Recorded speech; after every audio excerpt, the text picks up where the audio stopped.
Meus irmãos, nós estamos pregando uma mensagem, hoje Deus colocou no nosso coração, já está no nosso informativo um esboço dessa reflexão, que nós esperamos, oramos e desejamos que ela abençoe a sua vida, a sua família. E Jesus, enquanto passou aqui, esteve entre nós, Jesus realizou muitos milagres. Os evangelhos registraram apenas alguns deles. Não temos a totalidade, logicamente, dos milagres realizados por Jesus, foram incontáveis.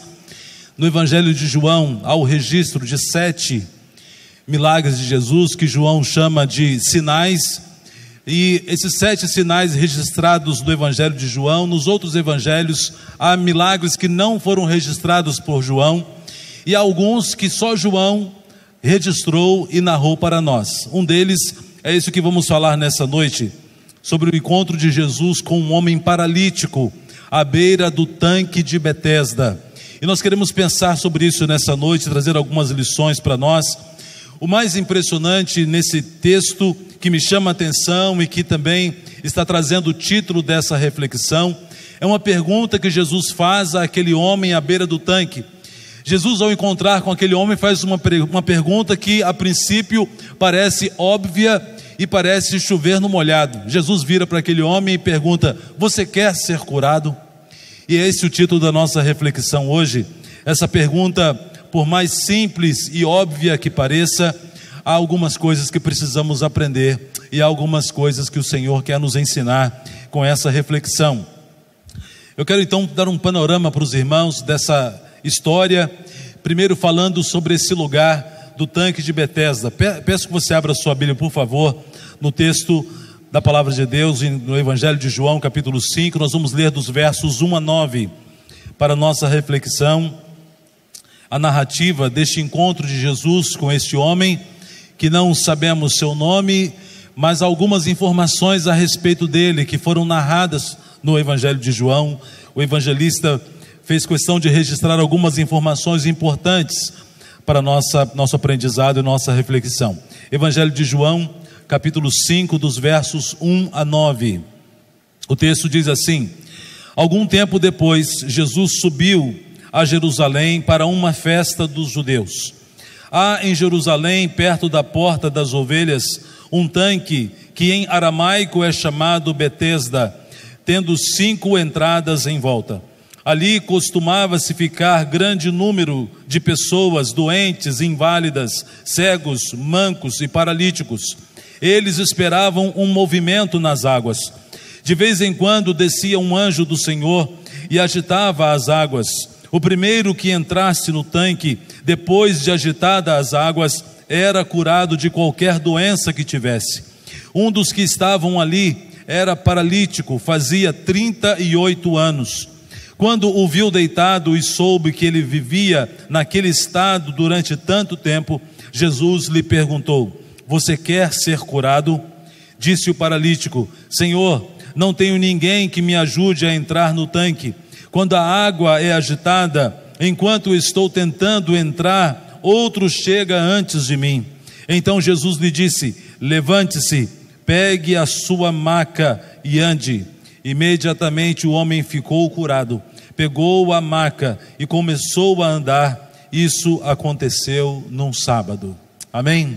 Só até aqui. Nessa narrativa, eu gostaria de destacar algumas coisas para nosso crescimento, para o nosso aprendizado. O texto está dizendo, meus irmãos, de um encontro de Jesus com um homem, num local chamado Tanque de Betesda. Ali está uma foto de uma maquete de como seria esse lugar, que na verdade era um depósito de gente doente.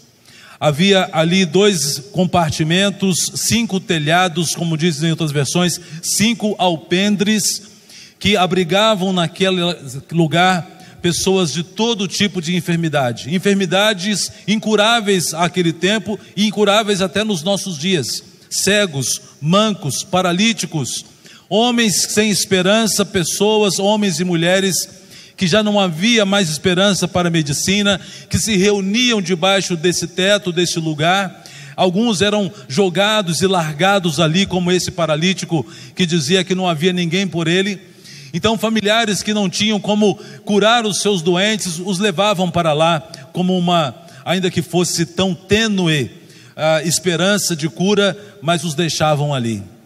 E ali aquelas pessoas iam passando anos e mais anos, segundo o texto sagrado diz para nós, não sabemos se era apenas uma superstição ou se era um fato real. Acredito que seja um fato real, pois assim é dito na Bíblia como um fato que acontecia, de que um anjo vinha e agitava as águas daquele lugar, e a primeira pessoa que mergulhasse naquelas águas era curado. Veja, uma vez por ano o anjo vinha agitar as águas. Eu fico imaginando quantas outras situações não poderiam surgir decorrentes disso. Talvez alguém imaginando que o anjo agitou, pulava ali, alguém talvez com menos gravidade na sua enfermidade saía de então das águas dizendo ser curado. Isso ia alimentando a esperança no coração de outros. E aqui esse homem que estava ali, que se encontra com Jesus, é mais um personagem desconhecido, não sabemos o seu nome, mas Jesus se aproxima dele e traz salvação àquele homem. E esse local ali, mais uma outra gravura também de uma maquete, mostrando então os 5 alpendres, os 5 telhados desse local, onde as pessoas eram largadas ali. Esse local ficava fora dos muros do templo, ficava, como diz o texto, perto da porta das ovelhas. A porta das ovelhas é o local onde as pessoas que vinham trazer sacrifícios deixavam as ovelhas ali, elas entravam por ali e dali iam ser sacrificadas ao Senhor. E as pessoas então se aglomeravam ali. Era um dia de festa, era um sábado. Jesus estava indo para essa festa celebrar, como o Senhor Deus mesmo tinha instituído algumas festas para o povo de Israel. Ali uma outra figura agora dos dias atuais, onde acredita-se ser o local do tanque de Betesda. Apenas ruínas agora existem lá, e as pessoas que vão a Jerusalém visitam este local ali, conhecendo e tirando fotos naquele lugar. Meus irmãos, não se sabia nem que dia nem que hora o anjo ia agitar as águas. As pessoas ficavam na expectativa, não havia nenhum tipo de inferência ou de referência para dizer a data, a hora e o dia que o anjo viria agitar aquelas águas. E assim aquele homem foi ficando, passando tanto tempo ali, um local, como já dissemos, de 5 pavilhões, um grande espaço, uma multidão circulava por ali todos os dias. Eu imagino também que as pessoas ali ficavam com as suas atenções todas voltadas para aquele tanque, todos com a grande expectativa do que iria acontecer, com seus olhos vidrados a qualquer movimento das águas. Deveria haver um alvoroço, as pessoas se atirando, aqueles que tinham condições ou aqueles que eram ajudados por alguém. Certamente haviam pessoas ali também abastadas, pessoas ricas, e eu não duvido que o texto não diz isso, mas as portas do SUS aqui no Brasil dão uma figura disso. Eu imagino que deveria ser um local à semelhança de muitos prontos socorros que temos aqui no nosso país.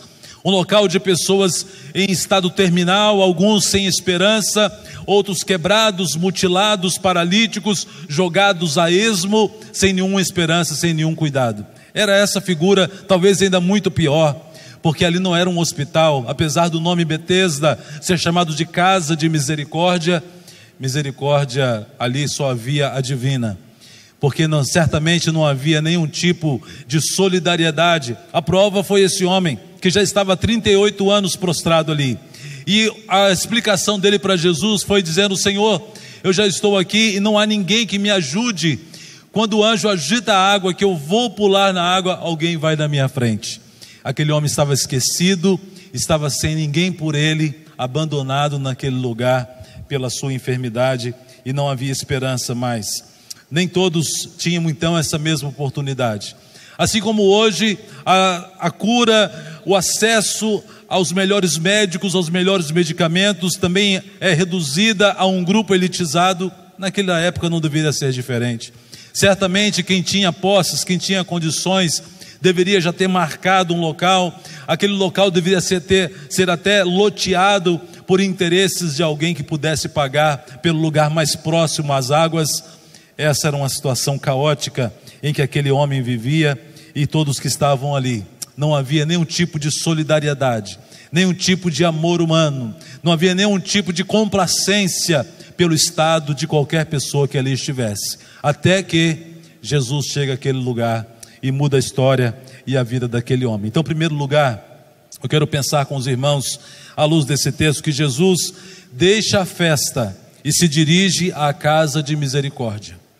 Jesus deixou a festa. Você viu a narrativa que lemos, o texto de João, em que Jesus estava indo com os seus discípulos a uma festa. E aqui não uma festa no sentido pejorativo, mas os judeus celebravam muitas festas instituídas pelo próprio Senhor. Uma delas era a festa da Páscoa, que tinha um grande significado de libertação para os judeus. Outra, a festa dos tabernáculos, também a festa de Pentecostes. O texto não diz quais dessas festas é que estava acontecendo. Imaginamos ter sido a festa dos tabernáculos. E Jesus então se dirige a Jerusalém para participar dessa festa cerimonial e também com grande significado para o povo. Mas ao invés de ir para a festa, Jesus vai para a casa de misericórdia.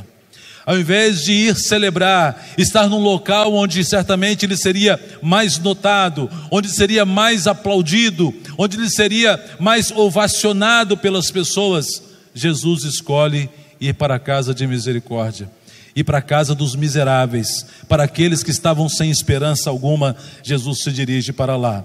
Então, meus irmãos, nós aprendemos que Jesus não está à procura de fama nem de aplausos.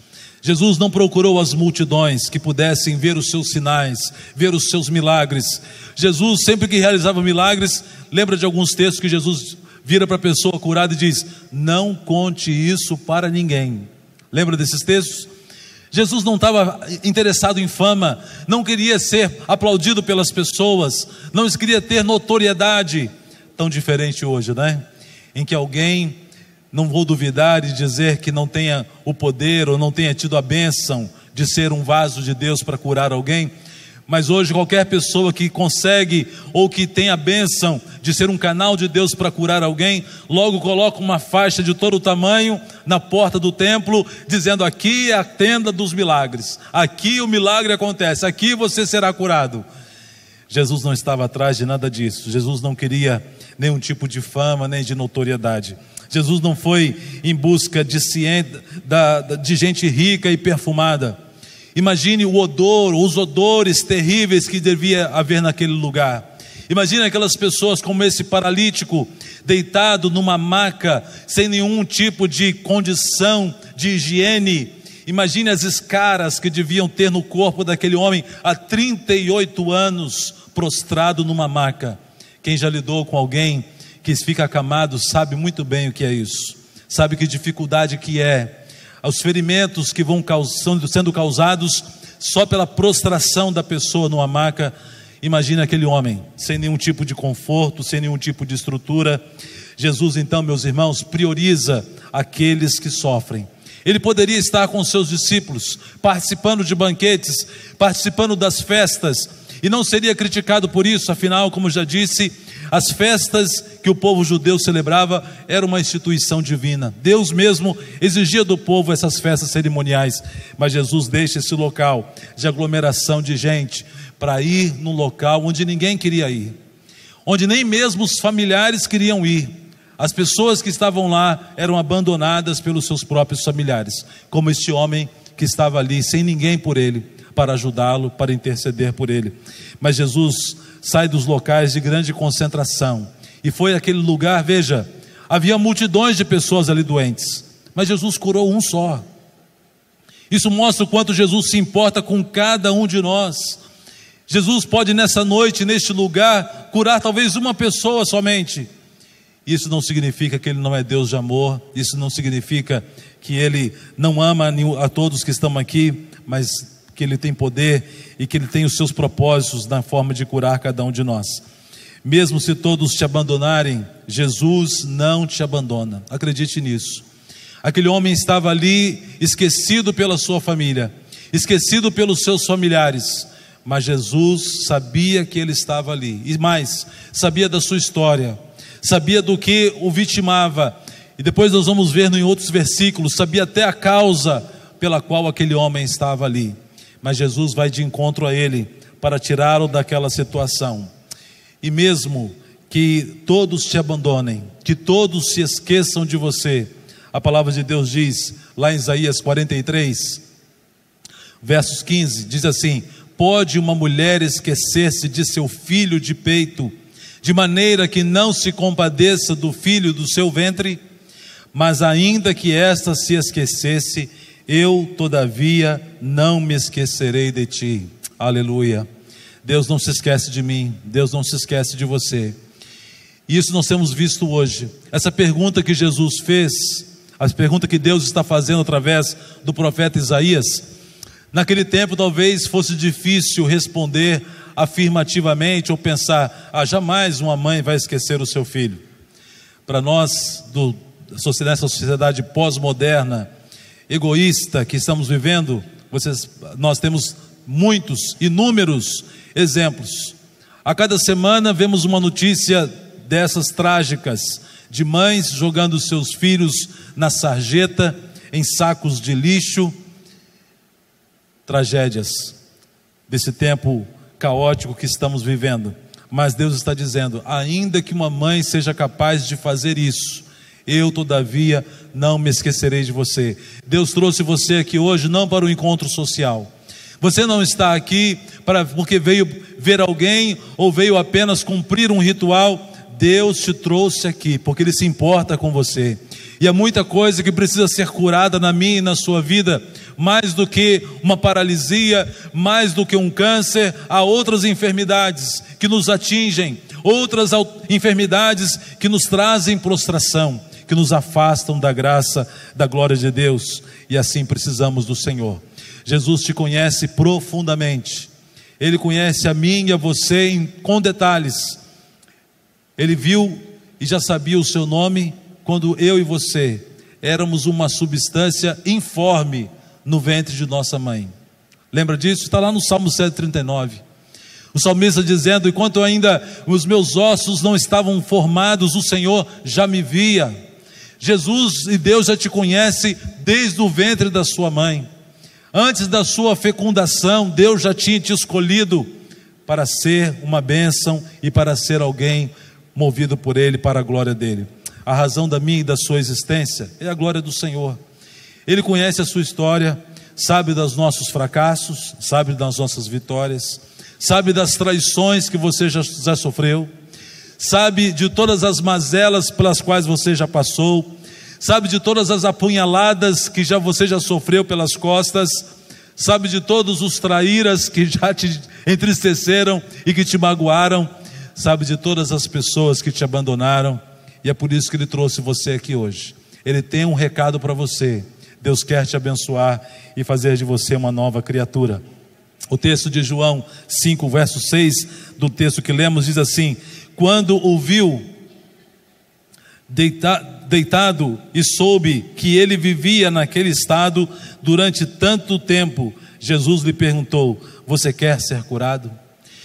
Jesus, onisciente como era e é, olhando para aquele homem, soube da sua história, sabia a razão pela qual ele estava ali, e olhou com compaixão, misericórdia e graça para um único homem, cujo nome nem é citado, mas que estava ali já há 38 anos.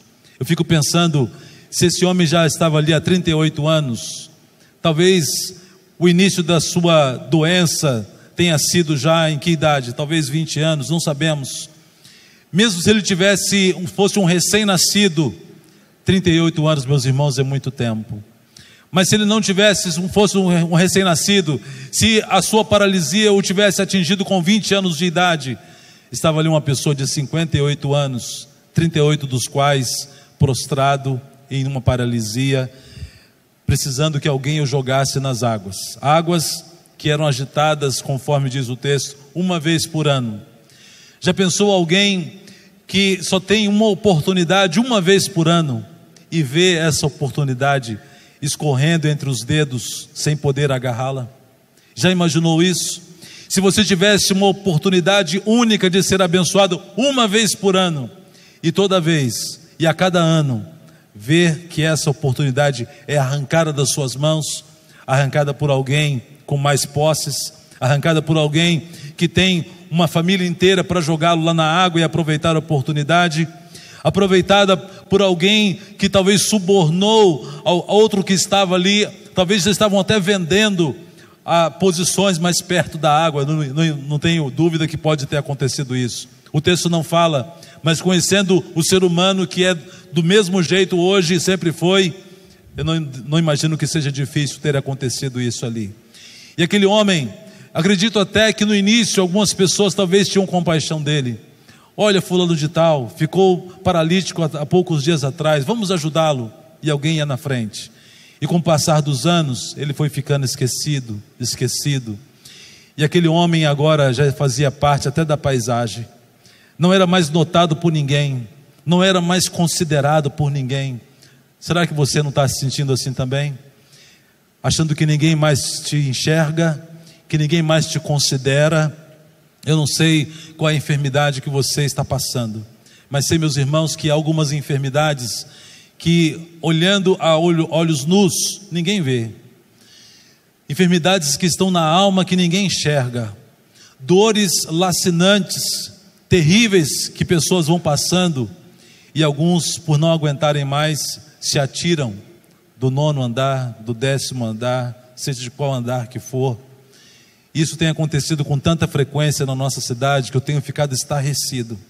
Tenho clamado ao Senhor que cesse, que estanque essa possessão demoníaca que tem levado pessoas à depressão e à autodestruição. Eu queria que você orasse assim também. No mês de setembro, se não me engano, tem a campanha do Setembro Amarelo, acho que é uma campanha contra o suicídio.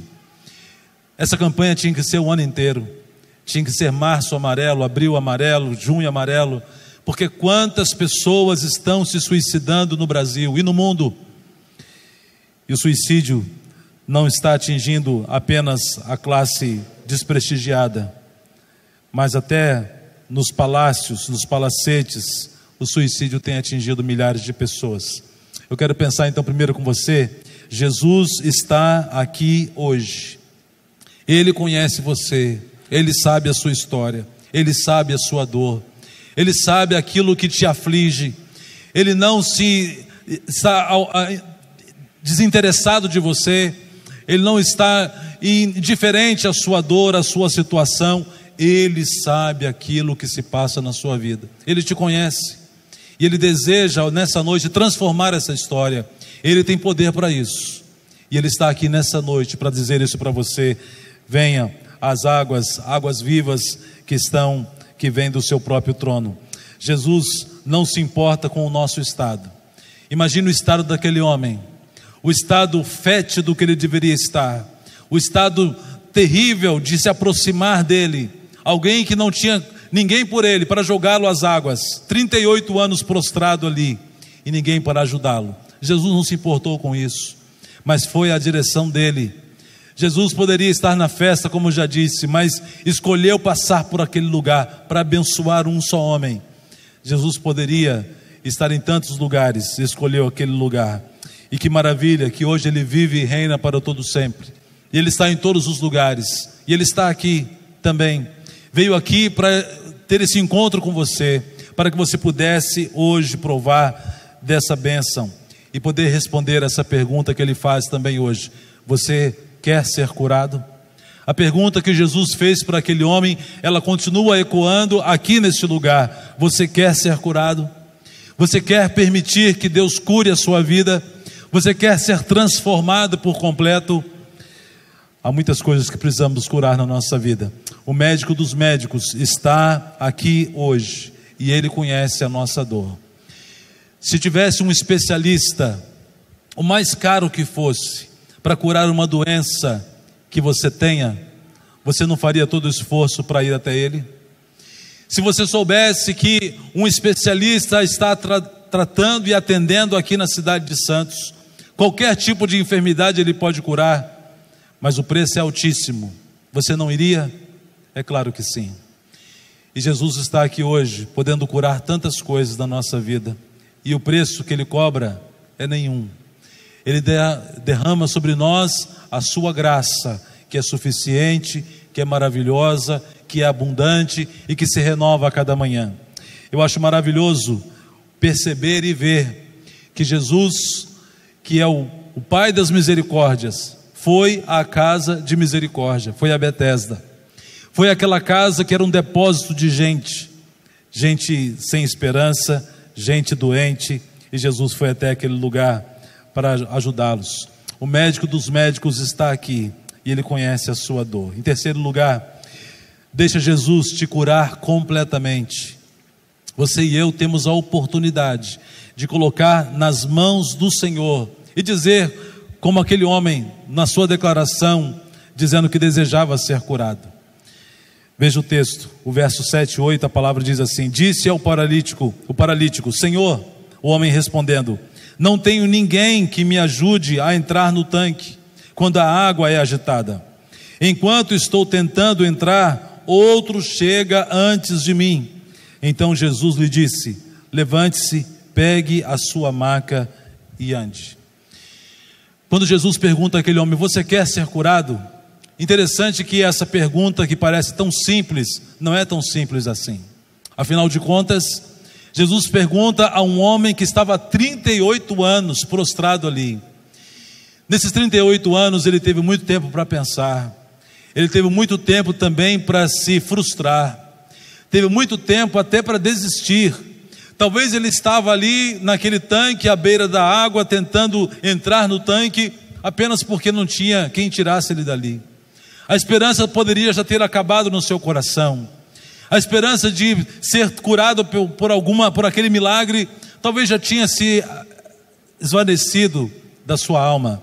Por isso a pergunta de Jesus é importante: você quer ser curado? Que grande questão, meus irmãos, é saber se ainda há fé em nós.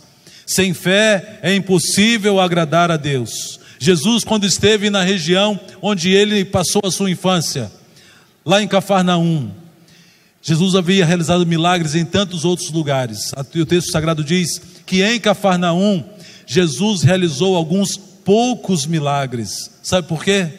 As pessoas não acreditavam em Jesus. Mas esse aí que está falando que faz e acontece, não é o filho de Maria e José? Os irmãos dele não estão aqui perto de nós? Esse Jesus é aquele que soltava pipa com a gente, que jogava bola de gude, que ia nadar lá no Rio Jordão com a gente. Eu conheço Jesus, ele fazendo milagre. Jesus não conseguiu fazer milagres em Cafarnaum, porque não havia fé naquelas pessoas. As pessoas não acreditavam em Jesus. Por isso, para Deus operar milagres na minha e na sua vida, primeiro requisito, meus irmãos, é que haja fé. Quando Jesus pergunta para aquele homem, você quer ser curado? É como Jesus estivesse perguntando, ainda tem um fio de esperança aí no seu coração? Ainda há fé no seu coração de que você pode ser curado? Jesus estava fazendo essa pergunta para aquele homem. E ele faz a mesma pergunta para mim e para você hoje. Você quer ser curado? Ainda há fé em você, capaz de trazer cura ao seu coração? Jesus faz a mesma pergunta. E você precisa reconhecer o seu problema. Aquele homem, quando Jesus pergunta que ele quer ser curado, ele podia simplesmente responder, sim, Senhor, eu quero ser curado. Mas ele responde com uma história. Ele responde contando o seu testemunho, contando o que acontecia com ele. Ao invés de ele dizer, sim, Senhor, eu quero, não, ele começa a explicar, Senhor, eu não tenho ninguém que me coloque lá no tanque. Ou ele podia dizer, me coloca no tanque agora, então, já que o Senhor tem aqui, está aqui perguntando, me ajuda então a sair daqui, me joga na água. Não, ele começa a contar uma história. Ele começa a lamentar as histórias de vida, a sua história pregressa. Ele começa a lamentar que ninguém estava por ele, ninguém o ajudava. Mas quem estava perguntando era o Rei dos Reis, o Senhor dos Senhores, aquele que podia curá-lo instantaneamente. E ele não percebe isso. E ele fica envolvido nas entranhas da sua alma, remoendo a dor de ninguém poder ajudá-lo. E às vezes não acontece assim com a gente também. Jesus se aproxima de nós, ele pergunta lá no íntimo, você quer ser curado? E a gente fica dando desculpas, Senhor, se o Senhor soubesse o que já fizeram comigo, aquela pessoa que me magoou, cafajeste, aquele canalha que terminou o relacionamento comigo, que me traiu, que destroçou a minha vida. Aquele assaltante que levou meus bens, meu carro. Aquela pessoa que cometeu um adultério comigo e que... Jesus não está perguntando o que aconteceu na sua vida. Ele está perguntando: você quer ser curado? Ainda há fé no seu coração capaz de trazer cura, de permitir que Deus haja na sua vida? Aquele homem então precisava reconhecer qual era o seu estado.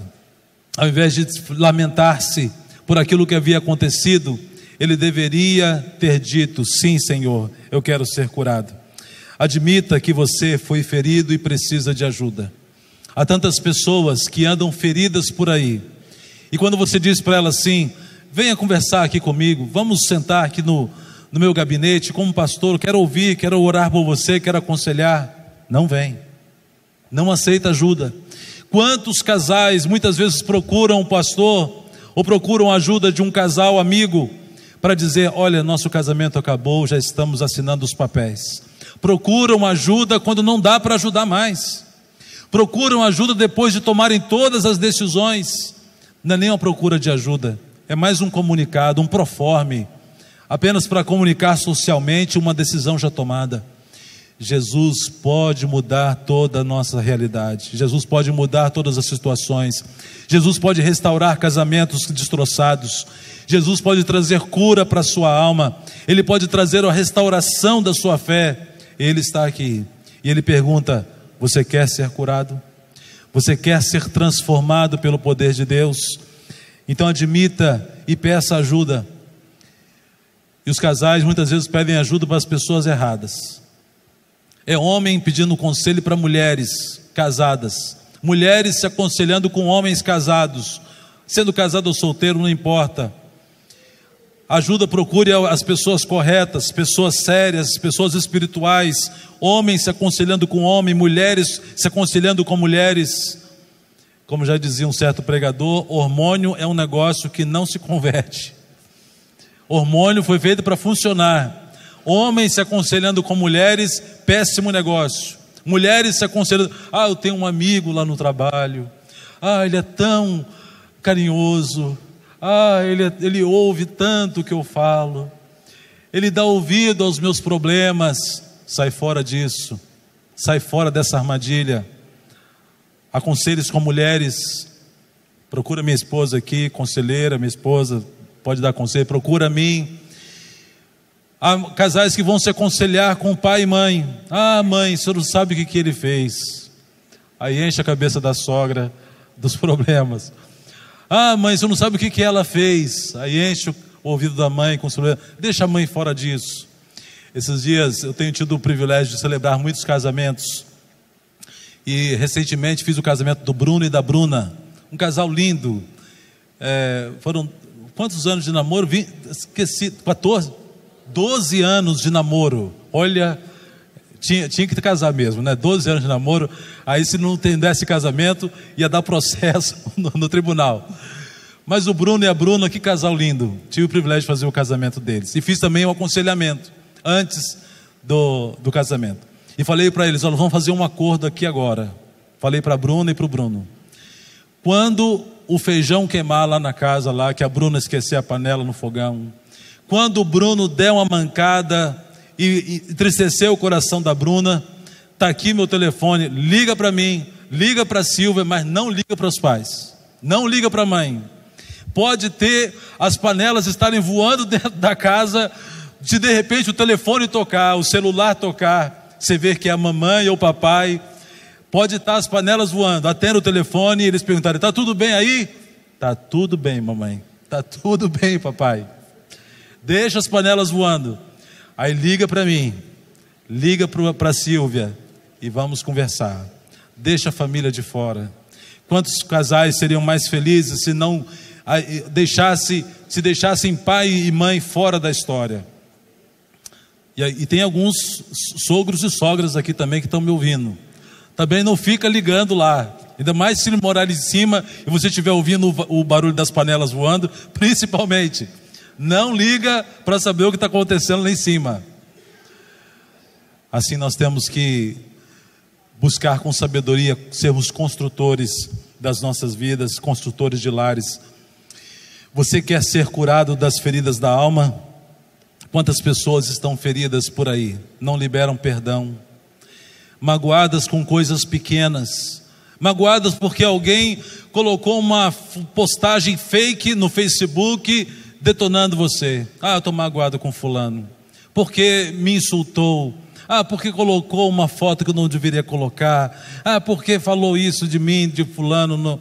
Esquece isso, perdoa isso, vira essa página, segue em frente, ergue a cabeça, deixe para lá essas coisas que só nos afastam da alegria. Quantas pessoas que te feriram, eu não sei, Jesus sabe. Perdoe aqueles que te desprezaram, como aquele homem estava lá perdido, abandonado. Perdoe aqueles que te exploraram, aqueles que não valorizaram a sua ajuda. Quantas pessoas ingratas temos por aí? Jesus, meus irmãos, quando estava lá na cruz, morrendo pelos nossos pecados, veja, os pecados da humanidade inteira, ele poderia bem ali abrir a sua boca e ficar reclamando, e dizer de todos aqueles que o traíram, fazer a lista de todos os pecadores. Ele não fez isso. Jesus ficou ali, a primeira das 7 últimas palavras da cruz, a primeira que Jesus coloca, ele diz assim: Pai, perdoa-lhes porque eles não sabem o que fazem. Jesus estava sendo crucificado, esbofeteado, humilhado, escorraçado, escarrado, e mesmo assim disse: Pai, perdoa-lhes porque eles não sabem o que fazem. O perdão não é, grave isso, o perdão não é para quem merece. Já viu aquela frase assim? Eu não vou perdoar fulano porque ele não merece, eu não vou perdoar Beltrano porque ele não merece. Deixa eu falar uma coisa para você: ninguém merece perdão. Ninguém é perdoado ou deve ser perdoado por merecimento. Ninguém deve ser perdoado por meritocracia. Esquece isso. Eu não merecia ser perdoado e Jesus me perdoou. Muitos aqui não mereciam ser perdoados e Jesus perdoou. Então, perdão, meus irmãos, não é uma questão de mérito, é uma questão de decisão. E eu diga de passagem, uma decisão inteligente. Porque quando você não perdoa alguém, é você beber o veneno e querer que o outro morra. Você já sabe quem vai morrer. E quantas pessoas estão morrendo de doenças psicossomáticas? Quantos tumores, quantos cânceres têm sido desenvolvidos em pessoas? E a raiz, e a explicação, e a causa que desencadeou tal doença foi a falta do perdão. Não seja assim comigo, não seja com você. Você quer ser curado das suas feridas da alma? Você quer ser curado de enfermidades físicas? Está aqui o médico dos médicos, que pode todas as coisas, mas é preciso que haja um exercício de fé, não aquela fé baseada em barganha, não uma fé deturpada que tem se ouvido por aí, de que dependendo do quanto você der, de quanto você ofertar, é isso que você vai receber de fé e de milagre na sua vida. Não é nada disso, mas uma fé autêntica, de enxergar o invisível, de poder apalpar aquilo que não está tangível. A fé no invisível, a fé no impossível, crer que todas as coisas podem acontecer, como está lá em Hebreus capítulo 11, verso 1. Ora, a fé é o firme fundamento das coisas que se esperam e a prova daquilo que não se vê, das coisas que não se veem. O poder de Deus está aqui. Ele pode curar enfermidades físicas também. Você quer ser curado das doenças espirituais? Quantas doenças espirituais temos desenvolvido a cada ano? Quantas pessoas estão doentes espiritualmente, acendendo literalmente uma vela para Deus e outra para o diabo, querendo servir a Deus e também servir as trevas. Serve a Deus, vem à igreja. Outro dia eu estava lendo um comentário de um livro, não li o livro ainda, mas quero lê-lo. O título do livro é Cristão Ateu. E mais ou menos a ideia do autor é que a pessoa diz ser cristã, mas não vive pela fé. Diz ser cristão, mas não perdoa o próximo. Diz ser cristão, mas não honra pai e mãe. É cristão ateu. Porque tudo isso são mandamentos do Senhor. diz ser cristão, mas deseja o mal para o próximo, e levanta falsos testemunhos do próximo, e cobiça a casa do próximo. Cristão ateu, não sabe o que é ser cristão, não tem o temor de Deus. Assim, Deus quer nos curar, nos libertar de vícios, nos libertar das cadeias do diabo, quebrar toda maldição na minha e na sua vida. Há alguns que pregam sobre maldição hereditária. Eu não creio na maldição hereditária até que Jesus entre em cena. Jesus pode quebrar toda e qualquer maldição na minha e na sua vida. Jesus pode reescrever uma nova história na minha e na sua vida. Ele pode fazer de mim e de você uma nova criatura. Ele está aqui e deseja operar milagres na sua vida. Do que você precisa ser curado? Jesus está perguntando: o que te aflige? O que você deseja expurgar da sua alma? O que precisa ser feito de asepsia no seu corpo, na sua mente, no seu coração? Jesus desejava fazer muitas coisas na vida daquele homem. Quando se aproxima dele e pergunta: você quer ser curado? Ele respondeu com explicações. Hoje Jesus está aqui também perguntando: você quer ser curado? Eu não sei o que precisa ser curado no seu coração. Se é um pecado, se é algumas mazelas que estão aí te acorrentando, se são traumas do passado. Talvez haja aqui no nosso meio pessoas que tenham sido até abusadas sexualmente, pessoas que tenham sido passadas por traumas terríveis, de abandono, de serem abandonados pelos pais. Há pessoas que não conseguem nem comemorar Dia dos Pais e Dia das Mães. Tamanho trauma, tamanho a dor que sentem pela situação como foram criados, como foram tratados na sua infância. Eu não sei se esse é o seu caso, mas sei que para isso também Jesus pode te curar. E a pergunta dele é: você quer ser curado? Jesus está perguntando se você deseja hoje botar um ponto final nessa história, não ficar mais arrastando atrás de si uma corrente, uma fila de pessoas a quem você precisa perdoar. Jesus quer apagar todas as más lembranças, tudo aquilo que te aflige, que te sufoca. Eu quero ler mais um texto aqui de Efésios, o capítulo 3, verso 20 e 21, onde a palavra diz assim: aquele que é capaz de fazer infinitamente mais do que tudo o que pedimos ou pensamos, de acordo com o seu poder que atua em nós, a ele seja a glória na igreja e em Cristo Jesus, por todas as gerações, para todos sempre. Amém. Veja, meus irmãos, que a forma do Senhor agir está no texto bem claramente: que atua em nós. Pedimos ou pensamos de acordo com o seu poder que atua em nós, a ele seja a glória na igreja. A igreja é falha, é limitada, tem problemas, tem limitações, tem situações caóticas, não é perfeita, mas Deus atua através da igreja. É a noiva dele, é a noiva de Cristo. Portanto, valorize a igreja. Na igreja e em Cristo Jesus. Verdadeira cura só tem em Jesus. Eu sempre digo, quando vou visitar a Cristolândia masculina e feminina, os homens e mulheres que estão sendo tratados ali, e digo para os missionários, digo para eles: eu acredito em cura, libertação das drogas, somente se Jesus estiver na história.